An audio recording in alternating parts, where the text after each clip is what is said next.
Who was at the OKC Horror Con this weekend? I'm sure you guys can make a little more noise than that. Who here was at the OKC Horror Con? You gotta work these people, Ziggy. You gotta work these people. All right, I know what people like. Free shit, right? Free shit? That's right. Who wants to win a t-shirt, a prize pack, including 2 passes for this very theater, a Core 4 Brewery $10 gift card, and then a DCS gift pack to go with it, which has a t-shirt. We got your size. But I got a trivia question for you. So I'm going to ask it. If you think you can answer it, put your hand up. Yep. Frank will be around to get you. I'll come and find you. Listen carefully.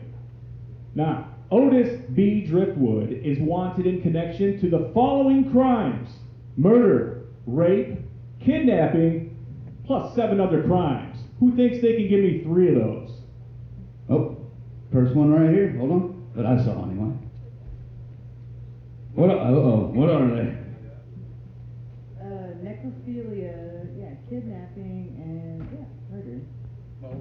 Well, you named 2 of the ones I named. I need 3 of the other ones. Okay, there's another hand up right there. And then one more, real quick. Hurry.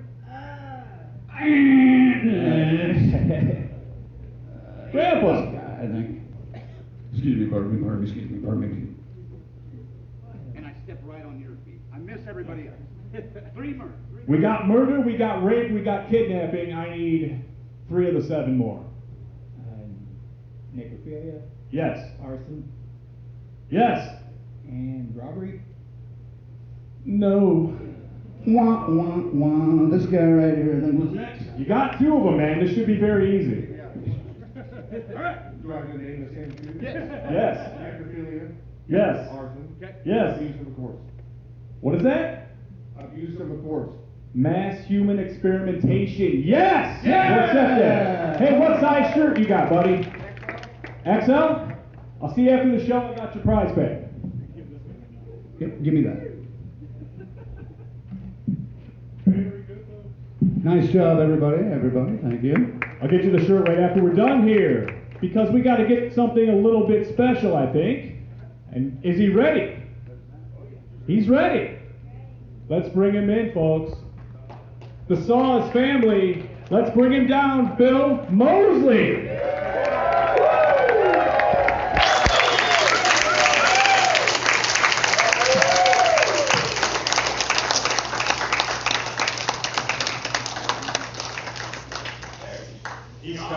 He's enjoying this walk and the atmosphere and everything, you know.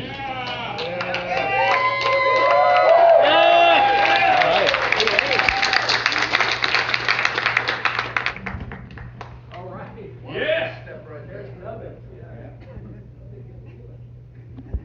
How you doing? Radio show. Hey, everybody, how's it going? You like the movie? Yeah. Woo. Oh, yeah. Hey. Dog will hunt. Lick my plate, you dog dick. Hey, see, we had that request already come in, and someone wanted to make sure you said that It's right. that lefty request. All right, let's get to this, man. Just a few days ago, the Devil's Rejects turned 16 years old. Whoa. Are you surprised the Firefly family has had that kind of, this kind of stay for almost 20 years? Yeah, yes I am. It's so funny because when Sid, R.I.P. Sid Haig was still alive, we would go to a lot of conventions and we would sit next to each other, and inevitably someone would come up to me and say, is there going to be a sequel to Devil's Rejects? And I'd say, hey Sid. He'd go, what? And I'd say, is there going to be a sequel to Devil's Rejects? He'd say, nope. And I'd say, how come? And then we'd go, 1, 2, 3, because we're fucking dead. And I guess we weren't. We'll lead into a good one with that. Crank. Well, you and Sid in those films played so well off each other, and I, like you said, rest in peace. But what was one of your favorite stories from the set with Sid Haig? With Sid? There were so many of them, I gotta say. Maybe, I don't know if it was really like a hoot, but when we were just about to take on the Rugsville Sheriff's Department at the very end of Devil's Rejects, there was a moment when we're in the car. We got Baby and we've got Captain Spaulding in the back seat. I'm in the front seat driving. Got some holes in my hands from William Forsythe, and to my right in the passenger seat is a shotgun and 2 pistols. And, you know, we're about to do the big showdown. And so I turn and I hand Baby one of the pistols. And then it comes down to me and Captain Spaulding. We've always had a competition. And so the question is, who gets the shotgun, which is a big gun, and who gets the pistol? And I remember, and it wasn't in the script or anything, but I remember looking back at Sid and getting, you know, having an eye contact.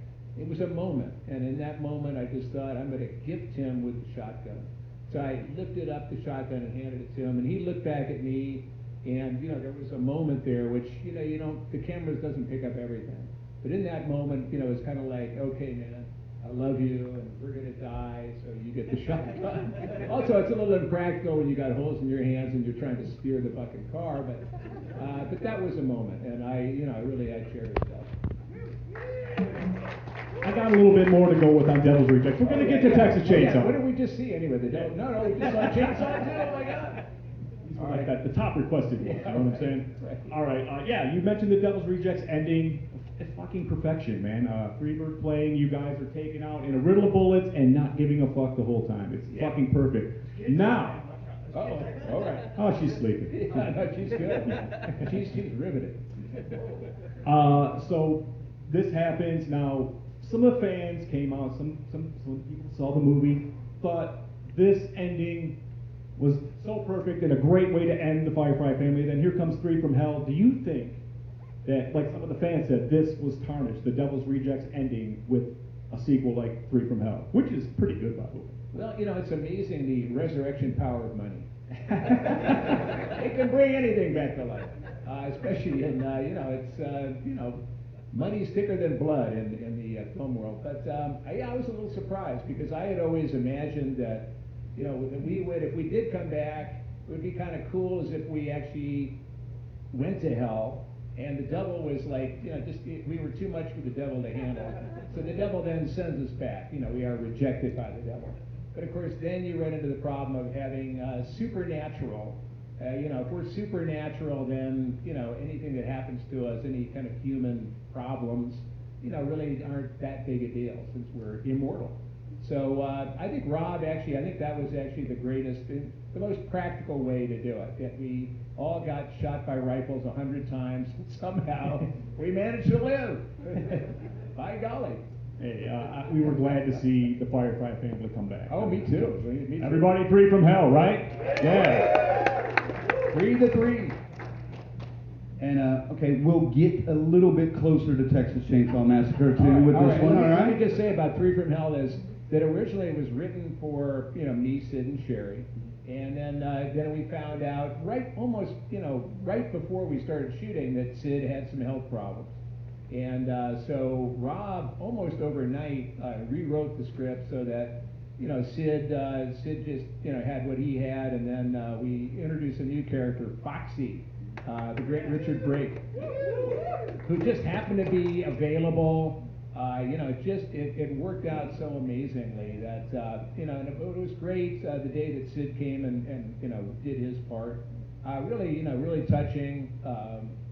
For me, Sid, was a great traveling buddy. We've been to many conventions, both in the U.S. and abroad. So it was real devastating, but it was a bittersweet.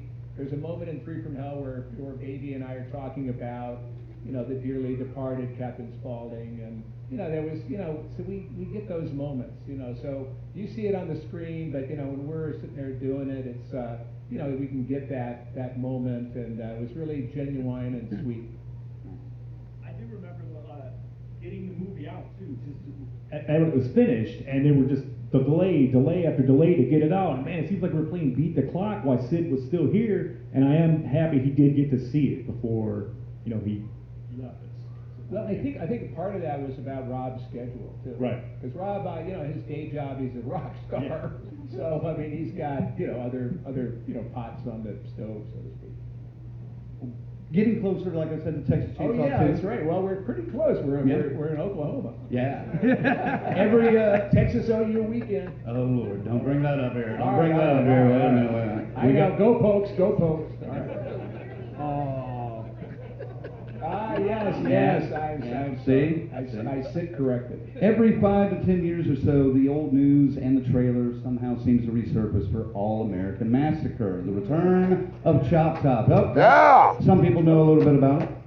All right. Now, what is the main issue holding this up from seeing the light of day? And do you think fans will ever see this? Or should it ever see the light of day? I really don't know. How's that for an answer? That's a terrible answer, but it's one we expected. Like every 10 years this comes up, so I Yeah. figured, Well, I was in it, and it started out as a Toby Hooper's son Tony William, aka Tony, actually did he wanted to do like a 10-minute short called the All American Massacre, really to show off his computer graphic skills. And so I remember he called me up and said, can you play Chop Top like 10 years later or whatever? And I said, yeah, okay, I'll give you a day. And so I showed up. There was a great makeup guy named Todd Bates, another RIP. And Todd was a big Chop Top fan, and so he made me up as Chop Top 10 years later, so I had a much bigger plate because I'd been scratching and eating over those 10 years. And so I had this big plate. I was in a orange jumpsuit, and I was in a mental penitentiary. That's what they called it. And anyway, so we started shooting that. It was like flashbacks and flash forwards. I mean, it was a lot of cool stuff. It was only supposed to be 10 minutes. And what happened is the person who played Leatherface was the world's greatest guitar player named Buckethead. Yeah! Corn bugs! Anyway, so Buckethead played Leatherface, but he had to he's a skinny guy, so he had to have a fat suit. So he's playing Leatherface, and it was a very wild little 10 minutes.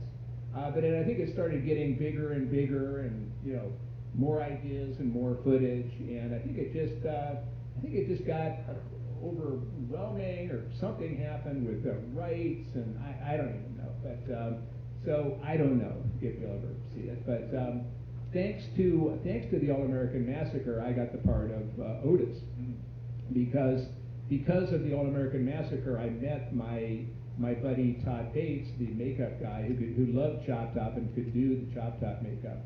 And I got a call, months later. This is back in like '99. I got a call from a fellow who was putting on a horror award show at Universal Studios called the Igor Awards, and it was a little outdoor, a little kind of rinky-dink, at least at the beginning. And he needed an MC, and he said to me, Bill, you're a horror guy, right? And I went, yeah. And so he said, well, we want you to MC this horror award show. And I said, well, do you want me to come as Chop Top? And he said, yeah. So he gave me a little extra money to bring along Todd Bates and his friend, and they made me up as Chop Top, and I MC'd the show. And one of the award recipients at that Igor Awards in October of '99 was this guy named Rob Zombie. And I had never met Rob before. My older daughter, who was like 12 or 13 at the time, was big Hellbilly Deluxe fan, and so I brought her along. That was good daddy points. And I was up on stage going, and here he is, Rob Zombie. And Rob comes out, and he kind of takes a look at me, and he goes, God, if you told me that was the real Chop Top was going to be here, I would have said you were crazy. And so he got his award and everything. And after the show, I still made up as Chop Top with my daughter and her friend. Had a little chat with Rob, his then girlfriend Sherry, now wife, and his mom and dad, because he had never won. He'd been up for Grammys and things, but he'd never won an award before. So getting the Igor Award, just a little demon statue with like a little metal tail, was very important for him. And we got to talking, and he said, I was in the green room and I was listening to you, and I was thinking, that guy's doing like a decent Chop Top. And then I get out, and it's like, oh my God, it's Chop Top. So about a month later, I got a call from Rob's manager, Andy, asking if I wanted to play this character called Otis Driftwood in Rob's newly greenlit movie called House of a Thousand Corpses. And I said, yeah. And the rest is history, I guess. Yeah. Excellent. Well, All right, I'm sure some of you guys have a few questions out there. Is that right? Yeah. Well, maybe two of you, I guess. All right. Well, if you'll go ahead and start forming a line over here, if you have a question, I'll come over here and talk to you guys, and you two have fun together. And by the way, I've had a great time. I've always been here, and I haven't had a car, so I've had to kind of walk around Bricktown. But I have gone on the little boats. I took the boat ride and got a little history lesson. I went to the ball game last night. Sorry, Dodgers actually lost, but so I've been having a good time. Love being here. Really glad you all came out tonight. So thank you for that.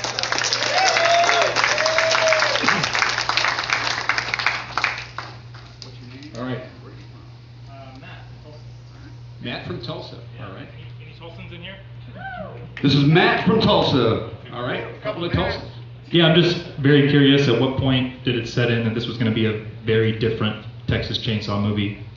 And, very big, huge tonal shift, I think, in some aspects from the first movie. At what point did that kind of sink in? Well, I was so shocked that I was given the part of Chop Top that it never really sank in. I mean, I was writing for magazines in New York City back in '84, in the '80s, mid '80s, and I had done a short film, my own. I wrote it and produced it and everything, called the Texas Chainsaw Manicure, and it was set in a beauty parlor on Staten Island, New York, and I played this woman goes into a beauty parlor, she gets her hair done, then she's sitting under the dryer, and the beautician says, do you want anything else? And the woman goes, yeah, I think I'll have a manicure. And the beautician goes, manicure, calls to the back of the shop, and all of a sudden you hear this chainsaw, and of course we had a sliding steel door in the back, opens up, and here comes Leatherface with a saw, smoking saw, and he comes over to her, and this is the answer to your question, by the way. And he comes over and starts sawing on her fingers, and she's screaming and passes out. Well, then she comes to. It's only a 5-minute one. She comes to, and she's like, no. And she's got a fabulous man. And she goes out to the truck where her husband is waiting for her, and that was played by me. I played the husband, dressed up like Ed Neal with the, like the hitchhiker from the original Chainsaw, with the wine mark and the whole deal. And she goes, look, honey, I got the best manicure ever. And Ed goes, and Ed didn't know anything. Bill goes, hey, that's great, honey. We should celebrate with some head cheese. And I had gone and bought like a lump of head cheese, which doesn't look like much, but if you know what's in it, it's funky now. And anyway, so I held up this head cheese, and in one take I even licked it. And anyway, a friend of mine showed that short to Toby Hooper back in '84, and I called up Toby on the phone. I got his phone number too, and Toby went, hello. I said, yeah, Toby, it's me, Bill Moseley. Who? I said, well, yeah, I'm the guy that did the manicure. And he goes, oh hell, I love the manicure, Bill. I said, oh, great. And he goes, yeah, now who played the hitchhiker? And I went, well, that was me. He said, well, if I ever do a sequel, I'll keep you in mind. 2 years later, one night in New York, phone rings. It's Kit Carson, who wrote the screenplay, asking where to send a copy of the script of Texas Chainsaw 2. So those were back in the days, pre-internet, so you actually had to put things in the mail. There was no computers, and so it came, and I read it. This is, again, I'm answering this question. And I read the script, and I thought, this is hilarious. And because he told me to look at the part of Chop Top, or maybe it was Chop Platehead, I think was the original character, but there was a conflict with Masters of the Universe. I think they already had a Platehead. So it was Chop Top, and I looked at it, and I thought, God, it's a big part, and it's funny as hell. And so I told Kit Carson that. I called him back and said, man, it's great. So they were and he said, well, you'll hear from us later. And the next call I got was from Canon Films, good old Canon Films, their legal department, asking if I had an agent. And I'm writing for magazines. I'm not, and I said, let me get back to you. So whenever you're in doubt, always say, let me get back to you. This was really helpful. And I had met an agent at a Christmas party a couple months earlier, and I called her up. She was at William Morris, and I told her what the story was, and she said, Well, I said, would you negotiate my deal? And she said, well, I'll look into it. And so she called me back, and she said, well, they really want you to play this Chop Top character. And I went, oh, wow, that's crazy. And she said, I have good news and bad news. The good news is they want you to play Chop Top. I said, great, what's the bad news? She said, well, the bad news is they're only going to pay you scale, like SAG, Screen Actors Guild minimum. And as a freelance writer, I was making maybe $400 a week in New York, on a good week. And I said, well, how much is scale? It doesn't sound good. It sounds like a fish. And she said, I think it's $1,600 a week. And I was like, that's bad news. And then she said, no, they also, because you have a plate in your head, they want you to shave your head. And I was like, okay. So she said, well, because I told them you couldn't act, and so couldn't act for like months while it grew back, so they've agreed to pay you $5,000 to shave your head. And I was like, God, is that the bad news? Fucking great. Anyway, that's a long answer.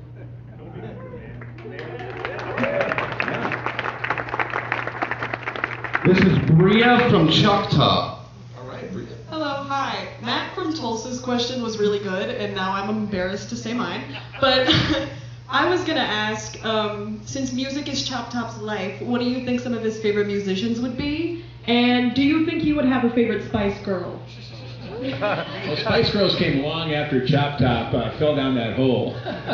So, probably Pepper, Spice goes. I actually did. I made myself a little cassette tape of music that I played when I was, off duty.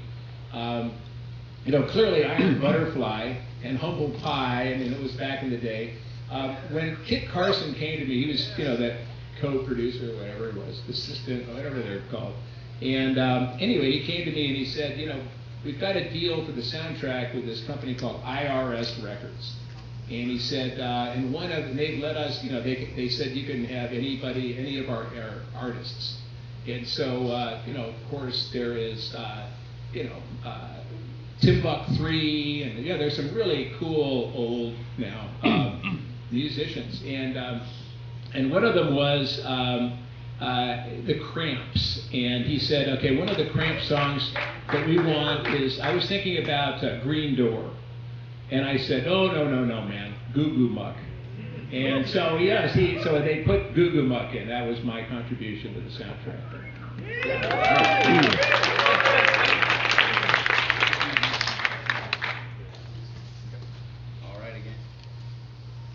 All right, gang. This is Jesse from Oklahoma City. All right. Hi. So my question is, can you tell us what it was like working with Tom Savini and kind of the process to get made up as Chop Top? That's a tough memory. When I got to Texas, one of the first things they did was shave my head. And my family, the men in my family, are very hair sensitive. And so for some reason, I'd always thought like losing your hair or shaving your head would be like traumatic. And it was. The first time they got me, they wrestled me down, they shaved my head. And actually it was okay, because then what they did right after that was they plastered my head, they covered my head with plaster to make a head mold so they could do like the Chop Top appliances and the plate and all this other stuff. So that was my first taste of the what I call the House of Pain, Savini and his gang. And a lot of the guys that were on that were part of that crew, have gone on to do great stuff in movies and TV. But when they said, look, we're going to use your body mold to make nubbins. Sorry, buddy. And so they put me in this body mold, and actually I think I was on my belly, and they had to keep pouring cold water in this hole in my back because as the alginate hardened, it got hot. So I'm like, in this body cast, I can't move, it's getting hot, they're pouring water, and on the floor, I'm looking down on the floor of the House of Pain, the makeup shop, and they had this big old forensic book that had pictures of like really horrible murders. And they're just kind of, I'm just looking down, every once in a while they change the page, and they tortured me. The Chop Top makeup was about 2.5 hours on and 1.5 hours off every day. So, because they had to preserve the little hair strips, and it was a makeup called Pax, P-A-X, which really needed you couldn't just wash it off, it wasn't water soluble. So you needed I think they used acetone. Good old acetone. I think that's what you used. You stick your paintbrushes in there to get the paint off. So they would rub me down with acetone after saving the little hair pieces, and it was a nightmare. The shoot was about 8 weeks. 8 weeks. Yeah. Every day. Yeah, just about. Plus, because I was cheap, quote unquote, minimum wage, what they could do is they could do something called forced call. Most of the time, Screen Actors Guild makes you gives the actor at least a 12-hour turnaround. And if you do anything less than that, you have to pay the actor on a full day's wage or something. And so Canton Films, they had some dough, so they were pressing me into service every day. I think I had my average sleeping time. I think I had about 6 hours to myself, at the end of every day, and then back up and doing it again. And the good news is I just loved the fucking job, so I was okay with it.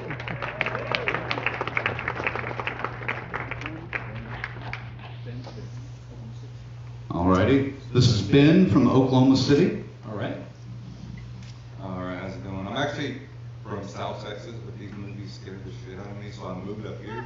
All right, great. Well, here you go. Yeah. I don't know if anybody's ever told you, but if I was gonna be murdered, it would probably be by you or King Otter. You first. Have you seen me driving? Speaking of that, I have 2 questions, if that's okay. Yeah. First one's kind of a 2022, I guess. Are you able to talk about the movie Casper with King Otter? The movie what? Jasper? Oh, and not yet. Not yet, but yes. Okay. It was fun. And it's coming. I didn't know if you could give maybe a little hint of it without giving anything away? Well, it's... I can't really, but it is. Okay, Let's say there's some animation in it, and some it's kind of mixed animation. Not quite Roger Rabbit, but Jasper is. Okay. Yeah. Second question, working with Bill and Selma, Bill and Phil. Yeah. You wrote the lyrics, you had them ready to go. It was a 3-4 day project, correct? Yeah, about 4 days. Yes, I kept bugging Phil because a long time ago I got a call from somebody saying, do you want to, there's something called, I forgot the name of it's like a website, and artistsdirect.com. And they were doing a series where actors and musicians were kind of interviewing each other. And I think Jason Mewes was supposed to interview Phil, and something happened, so they asked me to do it. And I got to the stage, and I met Phil for the first time. And Phil knew a lot more about horror movies than I knew about his music, and so I kind of just listened to him, talk about all the movies. I know a little bit about it, but he was awesome. But we became pals, and every once in a while I would bug him. We were kind of pen pals on the email, and I would bug him about maybe getting together and doing a project together. And it's kind of like asking Paul McCartney to play bass in your garage band. I mean, it's like, Did you have the music, like whenever it came out, you heard it, or was it yes, that's what I was thinking, or was it? Not really. What I did was I came down, he said, look, I got 4 days, get down here. And so I, cashed in some air miles. I flew from LA to New Orleans, rented a car, drove over Lake Pontchartrain, found his place in the woods, and I brought some lyrics and some poems and different things I'd written, and we kind of went through that, and we picked 5 or 6 songs, 5 maybe, and then Bill kind of figured out the music to them, and I remember the day that I was supposed to do the vocals for it, I had some bad gumbo the night before, so I was like, puking and so I remember getting up early. I went to Piggly Wiggly and I got myself some apple juice and some yogurt. Real rock star. And so I come into the studio and Phil likes to double everything. So you sing something and then he says, okay, do it again. So sing it again. I guess I don't know. But anyway, at one point the engineer fired up a bowl, and I'm not really a bowl guy at this point.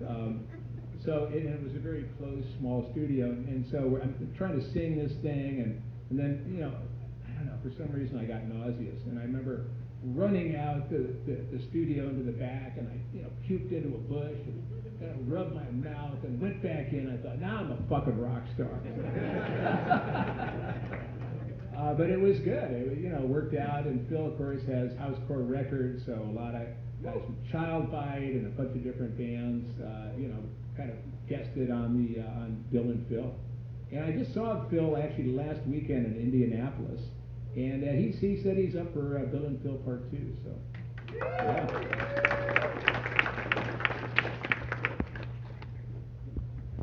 All right, this is James from Norman. All right. Hey, thanks for coming. Yeah. We appreciate it. So you have harmed or murdered a lot of people throughout your career. Is there anyone that maybe either while doing it or in retrospect while watching it you kind of feel sorry for? You're like, oh man, that kind of sucks. No, I don't feel sorry for any of them. It's a fucking job, man. They're getting paid. I will say that when we were in the radio station doing the scene with LG, and LG's lying there, and I have my claw hammer and I'm banging him on the head, hey, incoming mail, doing all that stuff, and poor LG, Lou Perryman, R.I.P., is lying there, and Tom Savini's right off the camera frame. He's got a blood pump. He's got a bunch of blood in a little tank, and he's got this this tube that goes up LG's back and goes through his hair and kind of ends at the top of his hairline there.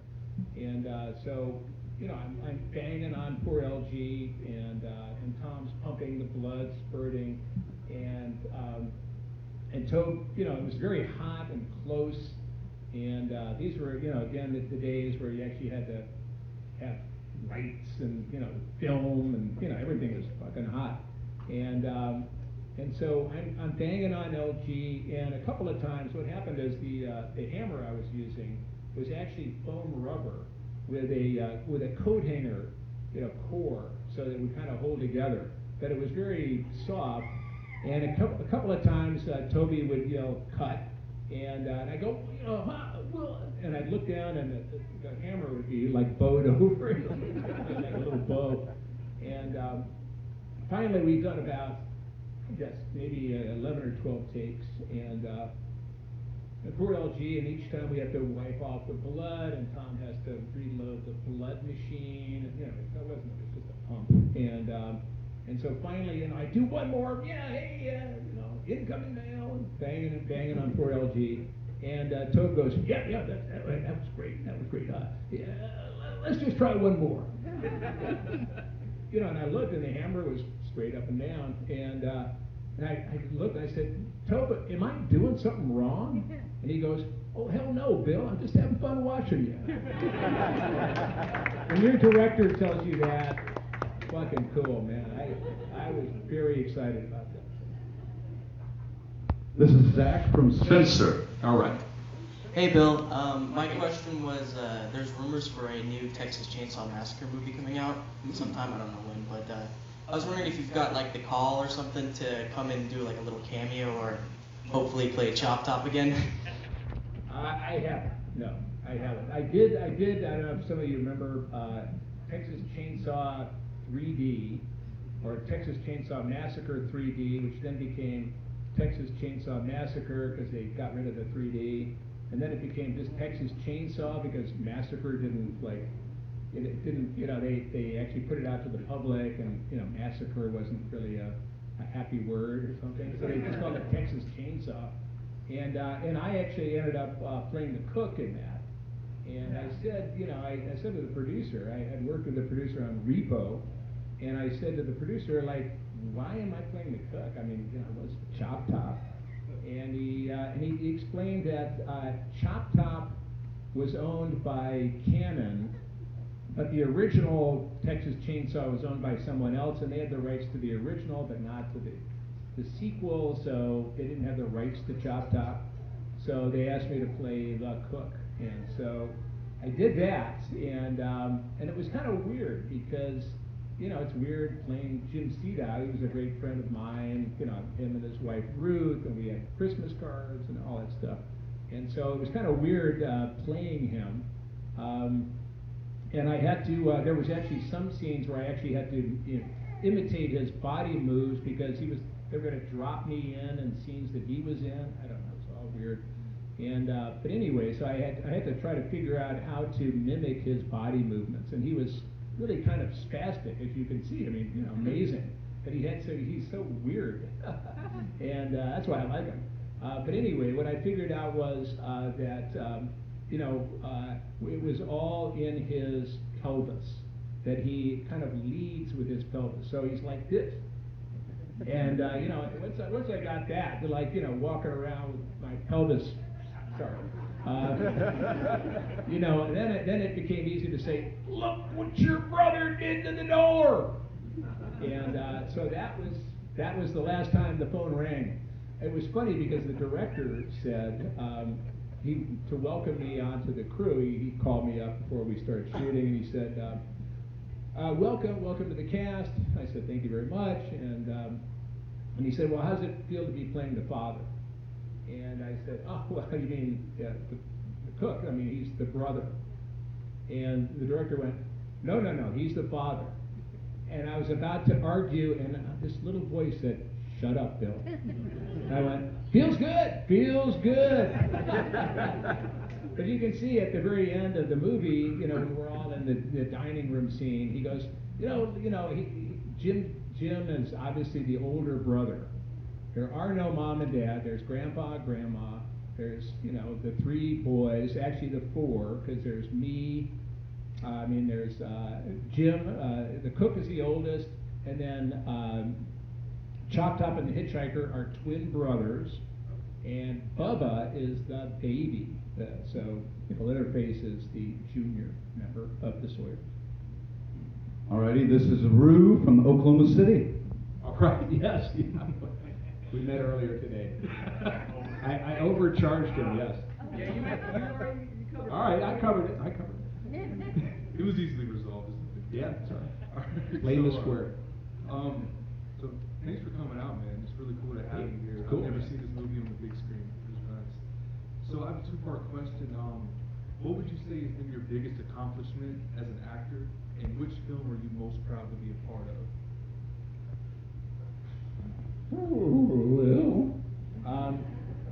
I'd say, my biggest accomplishment was probably, the thing I think I'm most proud of, at least that's out in the public, would be Devil's Rejects.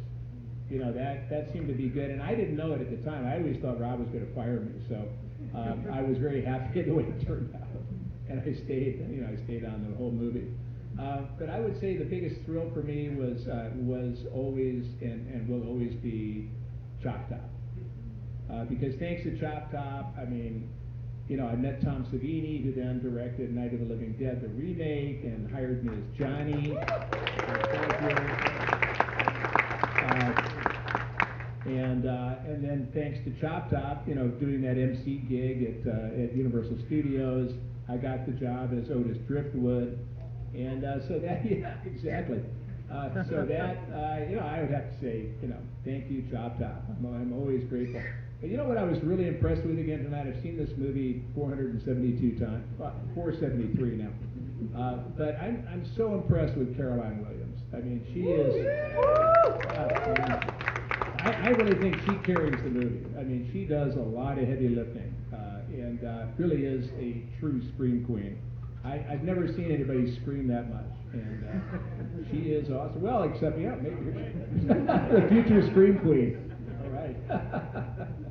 All right. I think the thing that Rue and Bill learned today at the con was to always double check the number of zeros at the end of the credit card deal when you sign it. Yes, on the square. All right, this Or is maybe I'm just Tim. evil. This is Tim from Bethany. All right. Hey Bill, it was awesome meeting you yesterday. You're really cool. You gave me an awesome story about Boris Karloff and how you prepared for my favorite bullet beer, Johnny. My earliest memory from seeing horror movies was your character Chop Top, so it was really awesome to be able to see this on the big screen and meet you yesterday. My question is a two-parter. Number one, do you have any cool memories about Dennis Hopper, aka Frankie the Fly, and also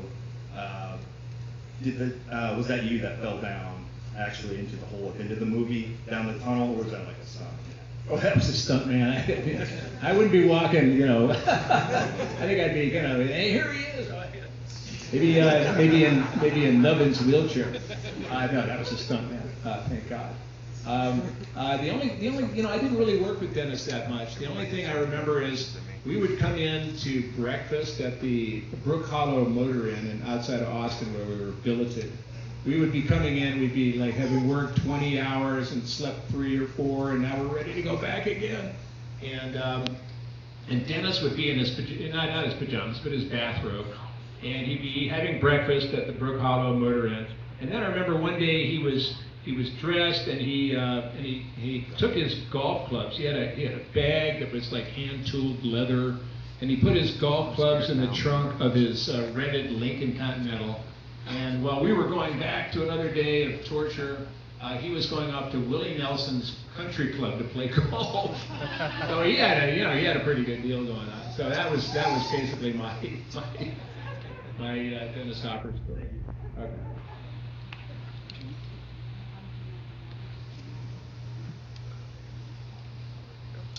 All right, this is Gina from Lawton. All right. Gena. Yeah, good to see you again. I'm not weirdo, I swear.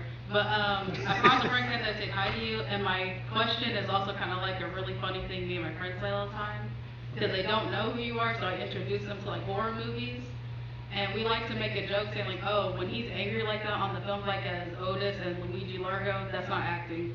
And I'm like, well, I met him, he's a pretty chill guy, but I think about it, I'm like, you know what, maybe something sets him off as soon as he gets on screen, or maybe he's hiding it. So it's like, what really sets you off or like gets you ready to be like in those crazy roles like that when you're a psycho and you're all angry? Well, I've kind of worked it all out. What I do is, just as a kind of an acting tip, you mean? Like, how do I get to those, horrible places? What I do is usually I just read the script 4 or 5 times, and I kind of get the general idea of who I am, what the story is, who the families are, what the connections are, and I really just kind of take it from there. When I play a psycho, I always, the one thing that you have to know to play a good psycho, and that is that you're the only sane one in the room. And if it comes down to that, I mean, most of the time, as you can see on the screen, I'm pretty much happy in my work, which is not a good thing for you, but good for me. But that's what I do. I just, if the script calls for it, there's in those moments, I can do that. I remember Rob was giving me a lot of shit during making Devil's Rejects, because when I was in those places, I was there, and then when he would say cut, I would pop out like a piece of toast and tell a joke or whatever else. And he kind of scolded me for that, because there were some other actors, everybody's got their own method, I guess. And there were other actors who were like, they wanted to stay in character for like, a year or what they were doing. But I'm like, hey, and telling a joke, and they're like, trying to stay in character. So that's what I do. I'm there, but when I'm in those places, they're real, but it's also kind of like underwater, and you're waiting to, hear cut so you can come up and take a breath. But I don't know. I mean, I kind of look over my childhood. I guess I was, as angry as any kid. I wasn't like, horrible kid, or have necessarily a horrible childhood. So I don't really know. I think it's just, I don't know, it's fun for me, I guess. Sad. Scary. This is Dylan from Oklahoma City. All right. Hi. I had two questions too. Sorry, but so I heard that I seen in documentaries about the film that right before shooting, the budget was cut back a little bit, and so Kit Carson was constantly rewriting like scenes the entire time that you guys were shooting. What was that like? Was it one of those like, oh God, we're like so pressed, or was it like, we can do it? Well, it's funny because my script, I have my original script, and there are so many different colors of the pages. At first, Kit would give us the cranberry pages, the blue pages, then it became the goldenrod pages, then it became the cyan pages. It was like, and we kind of every day we would get a new set of, new couple of pages for whatever scene we were shooting. But by then I was in a groove, man. You could have handed me a phone book and I would have known it by the time we were shooting. So I didn't really know so much about the budget. I did know that at the very end they talked about the supervising producer Ronnie Yakov, who was Golden Globus or Israeli guys, and there was certain kind of a military attitude. And here's Kit and Toby, and things are kind of more Hollywood, and so I guess I don't know if we were going over budget or whatever was going on, but I remember the last couple of weeks we were under a tighter rein, and that we had to that they were going to pull the plug no matter what at noon on July 4th of 1986. Because there was a schedule, because we'd run out of money, whatever was going on. So we shot the scenes. We started July 3rd at noon, and we shot for 24 hours. And so finally, I think we did the last scene. I can't even remember what it was. Oh my God, I do remember now. It was when I'm running up, chasing Stretch up the tunnel, and the explosion happens behind us, which is the cook's grenade. Right. And there were a couple of former military pyrotechnics guys, and they were doing the explosion, and they weren't kidding. And so and I at one point I hear action, so Caroline goes up the stairs, I'm chasing her, and then this explosion happens, and I'm supposed to kind of stay to the right of the tunnel so that the camera can see the explosion behind me, and I'm thinking, oh my God, this is the last day. Now they're going to kill us. This is going to be a snuff film. They've gotten everything they want out of us, and now they're going to fucking blow us up. And so I was, and I was exhausted, but not that exhausted. And so they said action. So Caroline runs up. I fucking scampered up, and they had the explosion. Well, guess what? It wasn't big enough for camera. And then I thought, oh, okay, now they're going to kill me. And so the last, I think we did. That was only the second take, but the Israeli pyrotechnic guys had kind of a macho thing, so they thought, oh, you didn't see the explosion, motherfucker? We'll show you an explosion. And so that really got me nervous. So it was action, and I was like running up those stairs, man, and obviously survived. Right. Second part, instead of non-flashbacks, did you have Texas Chainsaw 2 flashbacks when you placed the boyfriend's face on the girlfriend in the hotel in Devil's Rejects? That might have been a Rob Z flashback. For me, it's kind of old hat. It's like, oh yeah, okay, putting the car face on. Well then, flash forward to 3 from Hell. And Rob calls me up and says, I've just finished the script, or I'm writing the script for 3 from Hell. So I said, well, it would be really cool if my wife is an actress, Lucinda Jenny, she's been in Thinner and Rain Man and Thelma and Louise. I mean, she's a real actor. And I said, is there a way to maybe give her a part? And Rob said, well, I'll see what I can do. I said it kind of gently so that, if he said no, I wouldn't have to take it personally. But I just kind of put it out there. And anyway, a month goes by, 2 months. Finish the script. He calls me up, says, I'm sending you the script. And by the way, there is a part for Lucinda. And I went, oh, right. Well, that's awesome, man. He goes, well, here's the good news. I said, yeah. He goes, you get to kill her.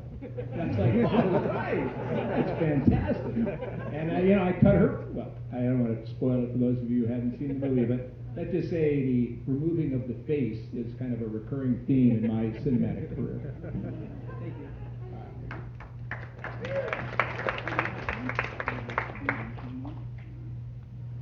This is Andrew from Norman. Yo, thanks for coming. I have a bit of a two-part one. It's actually a question for Christoph. And now that we're mentioning that we're going down memory lane and all that, so the thing is, I think the first movie that I actually saw you act in was this movie from '09 called Dead Air.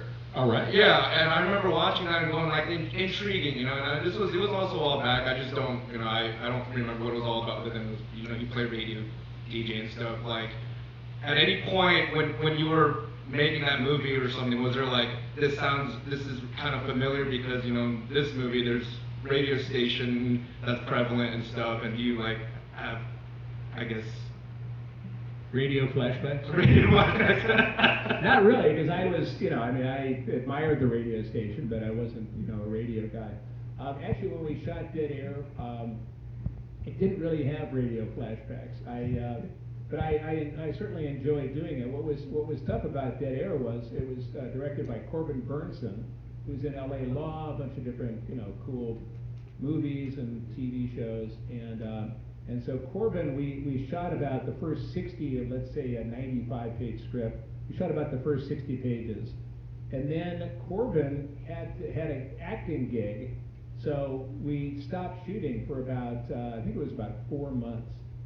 And so that was kind of weird because I had some facial hair and I had to kind of keep it trimmed and kind of keep my eye on the ball. And then we finally got back to shooting it. It really, what a lot of people thought it was like, speaking of radio stations, a movie called Pontypool, but it wasn't, even though they're both set in radio stations. Right. Yeah, I've seen both. Yeah. The second part of the question was for Christoph, and he was wondering if you have like a favorite memory from Silent Night, Deadly Night 3. Yeah, Silent Night, Deadly Night 3. I just love all those old Christmas horror films. The Silent Night, Deadly Night series is one of my favorites. Well, yeah, I guess the memories would be fun. I especially like how weird Part 3 got. Like, it just was so different than the first two. It got really weird, and so it always stuck with me, Well, it was Silent Night, Deadly Night 3 was actually the first time I cried on screen. Yeah. And that was the one fear I had as an actor going in. I thought, boy, they can ask me to do just about anything, but if I have to cry in a scene, I'm screwed because I'm tough. I don't cry, and so I was worried about that. And so that kind of keeping that in mind, there was a scene where I'm Ricky the Santa Claus killer. I've got a blinking brain cap. It's like looks like a half a fish bowl with a rubber brain and some orange juice and some little lights blinking on it.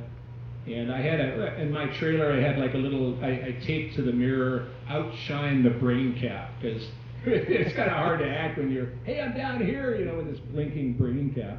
But anyway, so there's a scene where I have somehow managed to get to an old lady's house in the woods, and she takes me in. I have some kind of a little stocking cap on. I've got the windbreaker, the blinking brain cap, and she takes me in. She thinks I'm like a homeless guy, and if you see a homeless guy that's got a blinking brain cap, don't take him in. But anyway, so there's the blinking cap, and she brings me, and she sits me down. I'm all ruined and messed up and silent, and she sits me down, and because she's going to, she's befriended me and is going to take care of me, and so she goes into the kitchen. I'm sitting down at the dining room table. She goes into the kitchen and fetches me a bowl of hot turkey soup.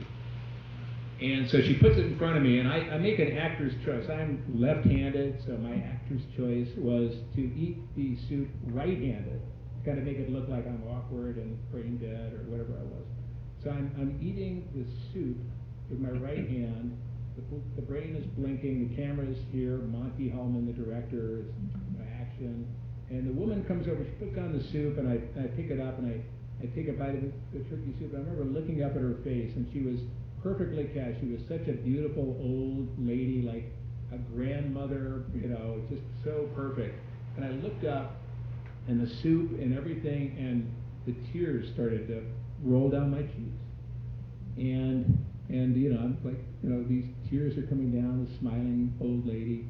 And then all of a sudden I hear Monty go, and cut. You know, it's sotto voce, and cut. And so we cut, and I'm like, just there with these tears coming down my face, and the crew starts to applaud.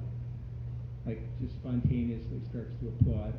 And I just remember thinking to myself, this is fucking weird. But down came those tears, so I've never had a problem since. Thank you. Okay. This is Sean from Oklahoma City. All right.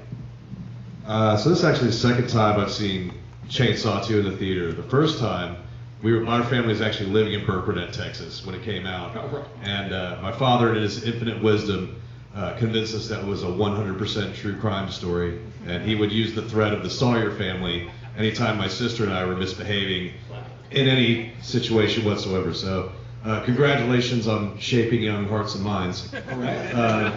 Here to help.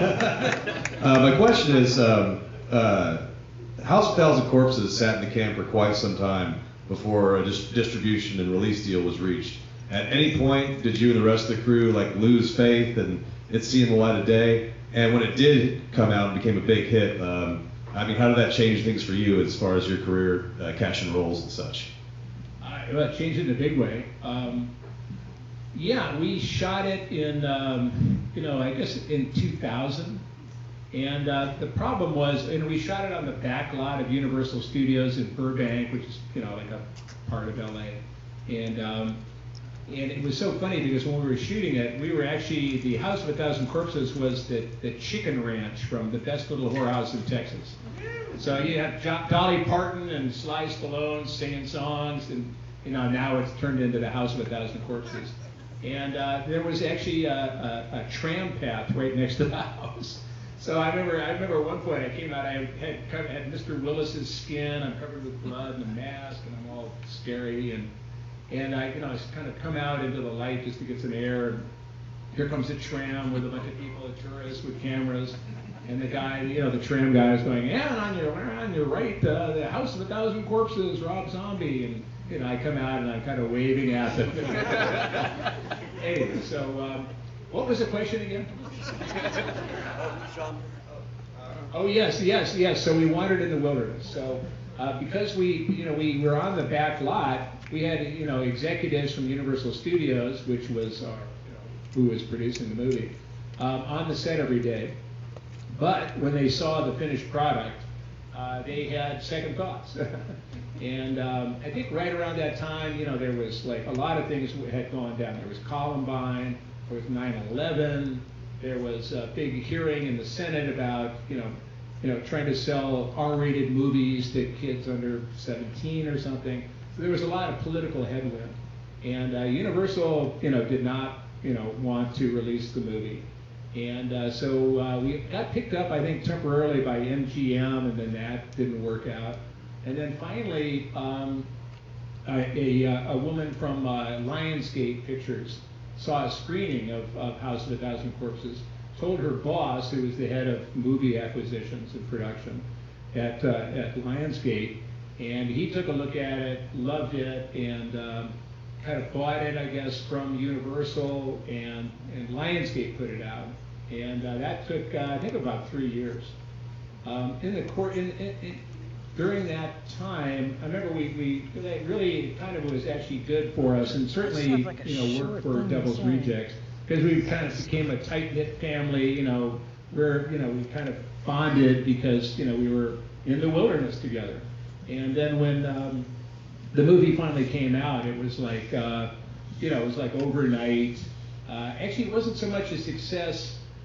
I mean, what happened for me was that because it was such a successful movie in the box office, Lionsgate ponied up some money and encouraged Rob to do The Devil's Rejects.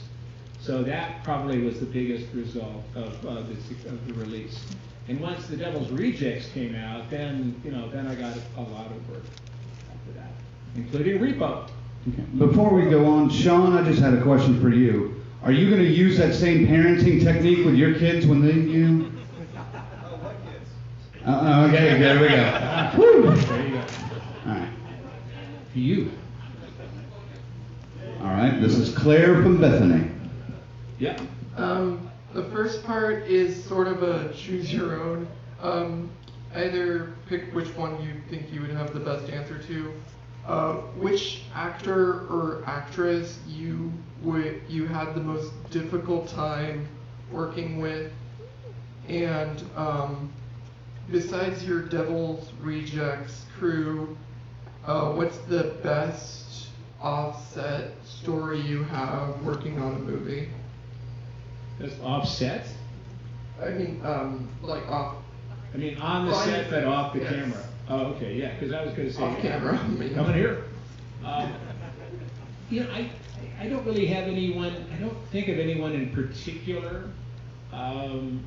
But sometimes there are, different actors have different styles, and I just try to play the reality of the scene. And sometimes if an actor is doing some weird shit, I just try to make that part of the reality instead of because I've had a couple of friends who have worked with bigger stars, who then do a scene and then the star says, "Is that the way you're going to do it?"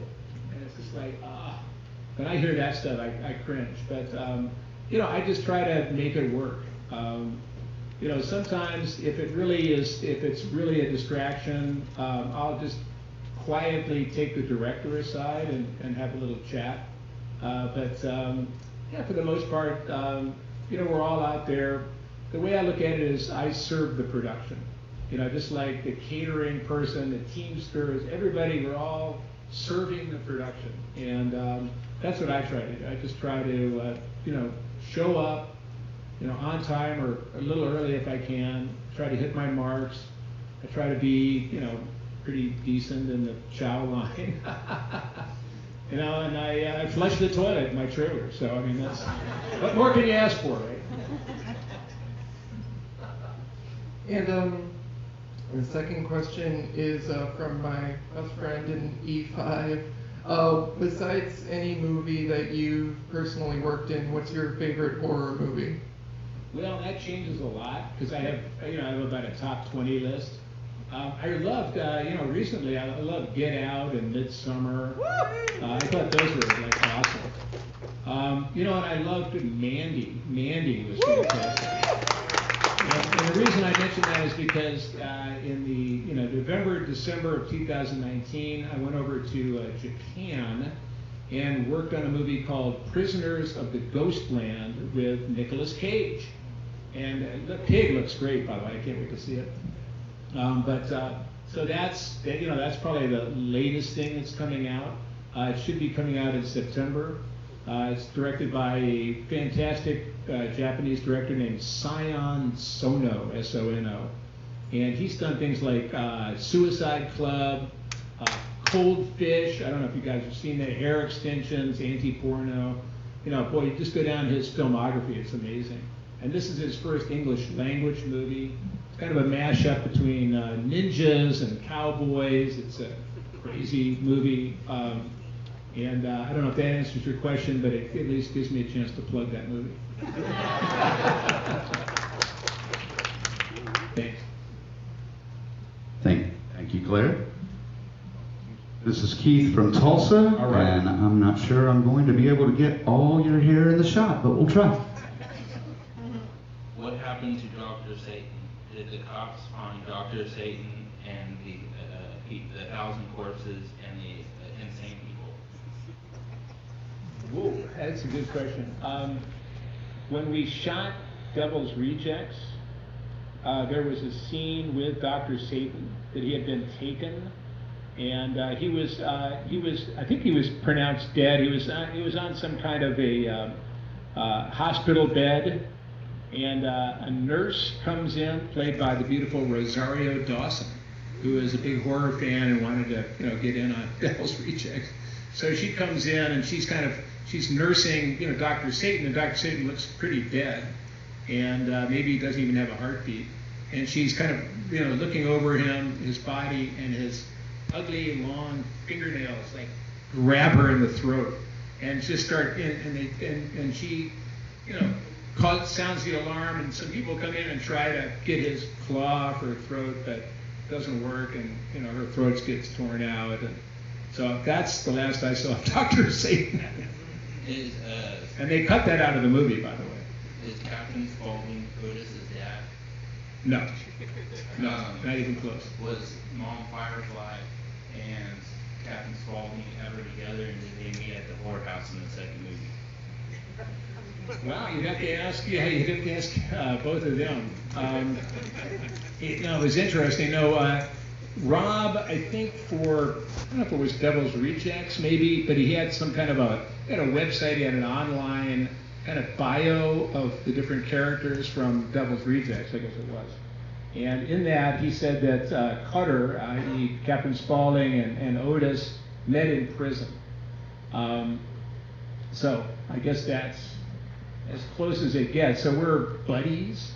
But then I think somehow, at least Sid played it as if he and Mother Firefly begat Baby. So Sid played his relationship with Baby was kind of like the father. Why did Otis change from being a albino evil genius to being a grumpy bad guy outlaw?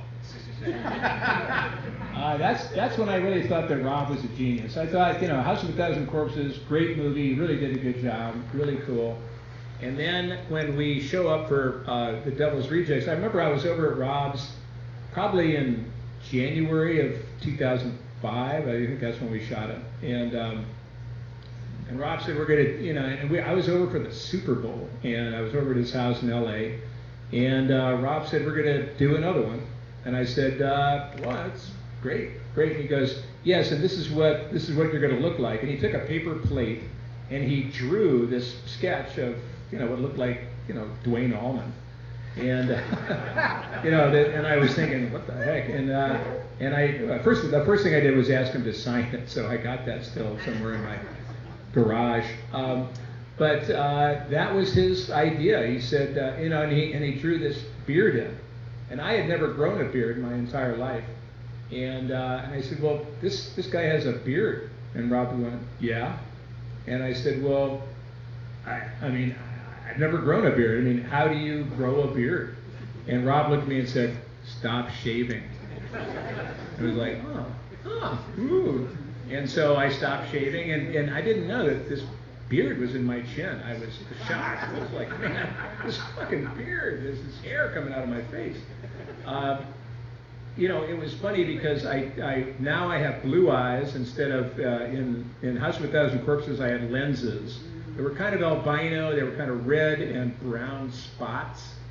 And I think that there was a bad experience with a lens person who was very protective of my eyes. And as soon as 45 minutes was up, she yanked me off camera, and I have to take some eye drops or something. So I think Rob just thought, okay, no more lenses. Let's just stick with the blue-eyed guy. And I'm no longer an albino, and now I look like an Allman Brother. So I thought that was pretty cool. I thought it was also interesting in Devil's Rejects that Baby only does her laugh maybe one time. Her that laugh that's very prevalent in House of a Thousand Corpses. And Captain Spaulding is pretty much out of grease paint the whole time. So that was pretty cool. And what Rob did was also not only change the look of the characters, but almost changed genres. I mean, House of a Thousand Corpses is really an old dark house, classic horror movie. And Devil's Rejects is really kind of a violent crime road picture. So it was kind of cool that, because most of the time, and certainly in the horror genre, I'm sure in others as well, What'll happen is if you have a successful movie, usually your sequel is kind of like a remake of the first one. You're just hoping to get at least half as much box office. So there can be some cynicism that plays its way in there. But with Devil's Rejects, it was like Rob took that opportunity and just made this whole other, went into this whole other genre and changed our looks, and really pretty amazing. So he also had a different, he did the music for House of a Thousand Corpses. He didn't do it, I think it was Tyler Bates, I think, did the music for Devil's Rejects. Awesome, Tyler. And of course the soundtrack, because Rob is a rock guy, and a music guy, a big music guy, he had access to all these amazing songs. I mean, let's give a hand to for Terry Reid. Wow. Holy shit, So anyway, I don't know if that answers the question. This is Miller from Sasakwa, and she's promised me she will behave this time. Wow, what happened last time? Oh, all right. Don't ask questions. All right. Totally misbehaved. Yeah. But House of a Thousand Corpses came out, and for here it only showed in 2 cinemas. It was at Quill Springs Mall in April of 2003. I was a senior that year, and we had to travel. I had to print out. I had to use one of my classes to get on MapQuest to print out directions because we didn't have smartphones. How to get all the way to Quill Springs Mall from Sasakwa, Oklahoma, 108 miles. And we went a triple date. And then some of us were under 18, some of us were 17 and 16, and they wouldn't let us buy a ticket for more than one person if you were 18 and under. So we had to take off our jackets, give it to another person, go to a different teller to buy these tickets. But we were so aimed to watch the House of a Thousand Corpses. And that's a very happy memory for me. I recall that every time I need to feel good. And that also just, opened up so much more. Texas Chainsaw Massacre Part 2 is, I think I love it a little bit more than the first one. I do like the first one, but I do like the second one a little bit more. Are you applying for the podcast? What's going on here? But that's what I'm saying. That's my fondest memory, and I told Rufus, that played Rufus Jr., Robert Mukes. At the Horror Con today, and I told him that story, and I was just I gotta tell Bill Moseley that because, man, that's something I just recall upon when I need to. I always will love that. Being 18 years old and have to MapQuest all the way from the country to the city to watch this movie. It's interesting how much, what a bond we all have as horror fans. I mean, a lot of people come up to me as I do these conventions, and they have memories like that. They were, 7 years old when they snuck in, and their older brother was watching House of a Thousand Corpses and freaked them out for life. And all that kind of stuff. So I think of that as great. It's a great story. Yeah, I'm 36 now. 36? I was 17 when that happened. All right. So it was wow. Yeah. It's cool. I mean, when I was a kid, I used to sneak into, the library where our old Zenith black and white was, just to watch, in Chicago. I grew up outside of Chicago. We had something called Shock Theater. I'm sure everybody's got their local, whatever it is. And I just remember because it was kind of a local station putting on kind of a horror show, and I just remember when I was a little kid, I was watching the beginning of the end, with the giant grasshoppers and Last Man on Earth with Vincent Price and all these really cool movies. And I remember there was a commercial break, and it came back to the studio, and there was a Frankenstein laboratory. And there was a castle, and there was some dry ice and something, and there was a slab with a white sheet over it, and this voice said, "Behold my creation," and this little hand comes in and pulls off the sheet, and there is a stein of beer with a hot dog in it, and he goes, Frankenstein. Oh man, even at 8, I thought that was corny, but yeah. All right, take it easy, man. Oh, the kid's asleep. Oh, get up and out of the way. All right. This was Grandpa. This is Grandpa from Spencer. Hi. You played such crazy, weird characters against crazy, weird actors. I was wondering if you had any particular stories with Dennis Hopper or Paris Hilton from Repo. Yeah, well, Dennis, I already told that my one story about his golf bag. But with Paris, I can say that I'm a big Paris Hilton fan, and that I, during the course of Repo, I just thought she was great. We never became good friends, but I thought she was awesome. I thought she showed up and did her work. She was prepared. She was good at it. But it was kind of weird because a couple of nights we shot it in Toronto. That's where we actually shot the actual movie, and she would take us. She took us out a couple times, us meaning the cast of Repo, because she was getting paid lots of money to go to discotheques in Toronto, and they would have like this one I remember was a very popular discotheque, and it had a ring around like the center of the dance floor, and within the ring were a bunch of couches and some cold cuts, whatever it was, and we all came in and sat in the ring, and Paris would kind of get up and they would play her videos and her disco songs or something, and she would kind of get up and go over to the edge of the circle, the velvet ropes, and kind of vogue, and people would do selfies with her, and then she would come back, and I thought it was awesome because she was making a lot of money. It was amazing. But as an actor, I thought she was great too, and I always defend her when people go, "Oh, Paris Hilton was in that." I think, yeah, she rocked. Okay. All right, we got one more for Bill, and then after he's done, we're going to ask everyone to stay in their seats, please. Let Bill get out there, get settled, and then he'll be doing the signings and the pictures and all that good stuff for you, all right? All right, so Bill, I think it's appropriate we end it with a Texas Chainsaw 2 Massacre question, right? Okay. Back when this was released, after all the hard work you did, everything done, it's all finished, and now the MPAA won't give it a rating and get it out to the theaters. I had to go, I caught it unrated, with like 2 people in it, because it didn't, no newspapers, there was no coverage. How fucking frustrating is that, as all that hard work you put into it? I didn't really know. Ignorance was bliss for me. Wow. Because I saw it.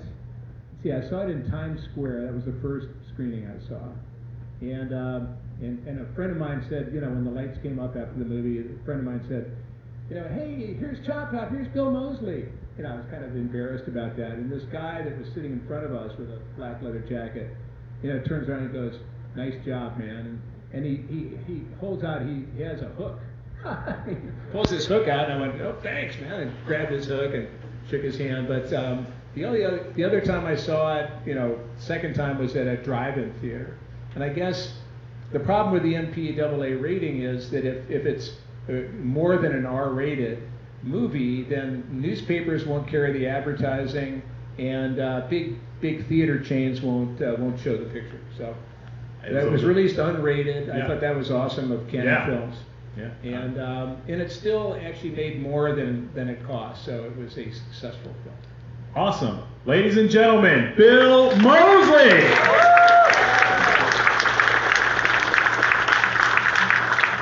Thank you, Bill.